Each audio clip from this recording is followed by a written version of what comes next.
Assalamualaikum warahmatullahi wabarakatuh. Halo teman-teman, saya Deta Novita Sari Jayanti, NIM 017. Saya akan memaparkan tentang studi kasus mengenai anak disgrafia atau anak yang kesulitan menulis dengan menggunakan pendekatan saintifik. Simak penjelasan berikutnya ya. Oke teman-teman, jadi studi kasus kali ini mengenai anak disgrafia ya. Nah, penelitian ini tuh menggunakan rancangan penelitian eksperimen dengan subjek tunggal atau biasa kita sebut dengan single subject research. Nah, dalam penelitian ini, subjek yang saya ambil adalah dari SDN Wedi Sidoarjo, yaitu berinisial AR dan MA. AR dan MA ini merupakan anak yang kesulitan belajar dalam menulis atau bisa didiagnosa karena disgrafia. Nah, AR ini berjenis kelamin laki-laki berusia 10 tahun dan MA berjenis kelamin perempuan berusia 2 tahun.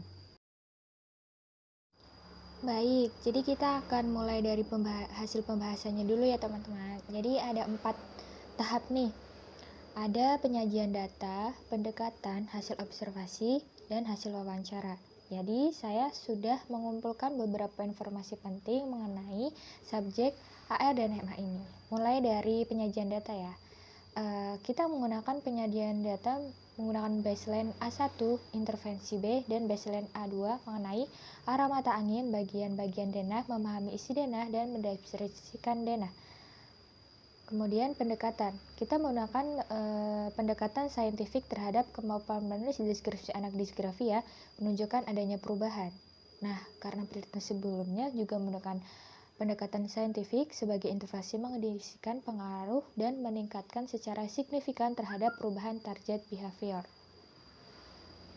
Kemudian hasil observasi yang dilakukan oleh peneliti ini, MA dan AR itu mengalami kesulitan menulis deskripsi dari awal. Nah, berdasarkan hasil wawancara peneliti dengan guru tentang karakteristik belajar MA ketika pembelajaran masih mengalami kesulitan dalam memahami sebuah materi, menyusun kata, dan kalimat menjadi sebuah paragraf. Selain itu juga cara berbicara MA juga masih kurang lancar atau masih terbata-bata.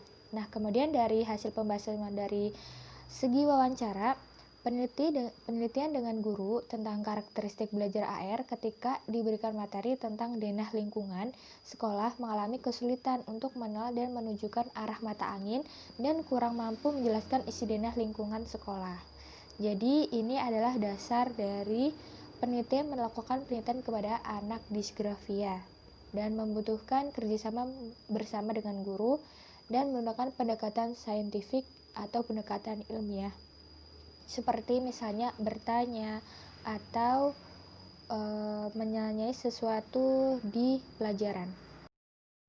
Oke, jadi intervensi pada baseline A1 pada subjek itu ketika pada tahap yang pertama, peneliti itu melakukan penelitian dan pengamatan. Nah, ternyata MA itu masih kesulitan untuk menunjukkan arah mata angin, menentukan lokasi pada denah, dan mendeskripsikan denah. Kemudian, mengapa ini bisa disebutkan kesulitan? Karena bisa dilihat pada pertemuan kedua dan menunjukkan adanya 4 kali kemunculan dalam 1 kali pertemuan dalam perilaku yang tadi tidak bisa menunjukkan arah mata angin dan lokasi pada denah dan sebagainya. Nah, kemudian subjek AR mengalami kesulitan untuk mengenal dan menunjukkan arah mata angin, kurang mampu menjelaskan isi denah sesuai dengan sama seperti MA. Nah, tapi ada perbedaan karena AR ini diketahui mengalami tidak mengenal atau kesulitan mengenal arah mata angin pada pertemuan ketiga sampai kelima dan menunjukkan 4 kali kemunculan dalam 3 pertemuan. Nah, pertemuan ini yang dimaksudkan adalah munculnya si anak ini tidak mampu atau kesulitan dalam memahami isi denah. Jadi bukan hanya sekedar observasi pada saat dilakukan, tapi juga mengenai kemunculan perilaku ketika dia tidak bisa mengenai sebuah denah ataupun hal yang lainnya. Kemudian nih intervensi pada fase base kedua pada MA ini setelah mendapatkan pendekatan saintifik yang sudah saya jelaskan tadi, AR dan MA itu mengalami sebuah perubahan. Nah, perubahan pada MA itu mengalami peningkatan pada materi tentang arah mata angin, menentukan lokasi pada denah, dan mendeskripsikan denah lingkungan sekolah. Berlaku juga pada AR juga mengalami peningkatan pada materi, mengenal dan menunjukkan arah mata angin, menjelaskan tentang isi denah, lingkungan sekolah, dan mendeskripsikan denah lingkungan sekolah. Jadi hampir sama, mengalami perubahan menjadi lebih baik, baik MA maupun AR. Nah, berdasarkan hasil penelitian yang diketahui bahwa pada baseline A, MA dan AR itu masih ya mengalami kesulitan dalam menulis deskripsi tentang denah lingkungan sekolah. Nah, sedangkan pada intervensi B, MA dan AR itu mengikuti prosedur pembelajaran menggunakan pendekatan saintifik dengan baik sehingga mampu mendeskripsikan denah lingkungan sekolah. Jadi, ada perubahan pada fase A1 dan B1.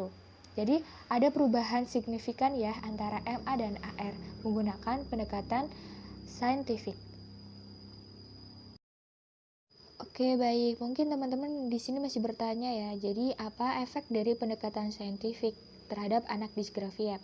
Oke, jadi peneliti menyimpulkan bahwa pendekatan saintifik dapat meningkatkan kemampuan menulis deskripsi anak kesulitan menulis disgrafia kelas 4 di SDN Medi Sidoarjo. Kemudian kata kunci dari penelitian ini atau studi kasus ini adalah pendekatan saintifik ya. Kita ulas kembali, pendekatan saintifik adalah memberikan pemahaman kepada peserta didik dalam mengenal, memahami berbagai materi menggunakan pendekatan ilmiah dan informasi bisa berasal dari mana saja, kapan saja, tidak tergantung pada informasi searah dari guru. Jadi bisa berasal dari orang tua atau lingkungan. Nah, pendekatan saintifik ini, pembelajaran sebagaimana yang dimaksud meliputi menanya, mengumpulkan data, dan mengasosiasikan dan mengkomunikasikan hasil untuk semua mata pelajaran. Jadi, itulah pendekatan saintifik. Dan dalam penelitian ini juga memerlukan koordinasi penting antara guru, orang tua, anak, serta peneliti dengan baik, sehingga bisa diasosiasikan dengan baik dan benar. Oke teman-teman, berhubung kita sudah di penghujung acara, saya ucapkan terima kasih sebanyak-banyaknya kepada teman-teman yang mau mendengarkan penjelasan dari saya. Terima kasih, see you, bye. Wassalamualaikum warahmatullahi wabarakatuh.